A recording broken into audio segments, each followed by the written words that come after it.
Hello everyone, good morning, welcome back to my channel. তো এই ভিডিওটা হচ্ছে শীতকালের ভিডিও। তো আমার গ্যালারিতে ছিল, হঠাৎ গ্যালারিটা ঘাঁটতে ঘাঁটতে এই ভিডিওটা চলে এলো, তাই আজকে এটা পোস্ট করে দিলাম। তো এটা হচ্ছে শীতকাল আর আমি এসেছি আমার বাপের বাড়ি, আর এটা হচ্ছে গ্রাম। তো দেখো চারিদিকটা কত সুন্দর, সকালবেলাটা ঝলমল করে রোদ উঠেছে। তো একটু আগে প্রচুর পরিমাণে কুয়াশা ছিল, আরে দেখো তোমরা দেখতেই পাচ্ছ আবার কুয়াশা উঠেছে, এরপর রোদটা চলে গেছে। আর এখানে আমার বোন ওই বসে আছে, সবজি কাটছে, আর আমার আব্বা ওখানে কাঠগুলো কুচি কুচি করে কাটছে। যেহেতু উনুনে রান্না হবে, উনুন তো ধরিয়েই দেওয়া হয়েছে, ভাত বসানো হবে, তো ভাত বসিয়ে দিয়েছে এখানে। আর এখানে আমার দাদার মেয়ে আর বোনের মেয়ে খেলা করছে, আর এখানে আমি বসে আছি চেয়ারে আর ভিডিও বানাচ্ছি।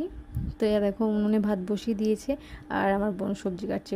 আজকে হবে আলু পোস্ত, কপি রান্না, আরও অনেক রকম তরকারি হবে শীতকালে, যেটা ভালো লাগে আর কি। তো তোমরা দেখতে থাকো ভিডিওটা, স্কিপ না করে, আর আমার পাশে থেকো প্লিজ। আর তোমাদেরকে অবশ্যই আমার দরকার। তো ভাতটা ফুটছে, এ দেখো কত সুন্দর ভাপ উঠছে। শীতকালে গরম গরম ভাত কার না ভালো লাগে বলো। তো ভাতটা ফুটছে দেখো, আর উনুনে রান্না মানে একটা আলাদাই টেস্ট। তো আমার ভিডিওটা যদি তোমাদের সকলের ভালো লেগে থাকে তাহলে অবশ্যই আমার পাশে থেকো,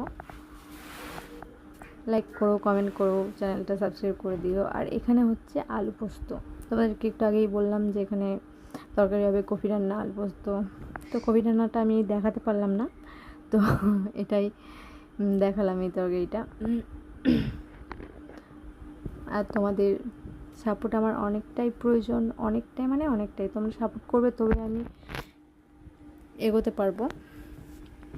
তো তোমরা আমাকে প্লিজ সাপোর্ট করো আর আমার পাশে থেকেও, এটাই আমি চাই।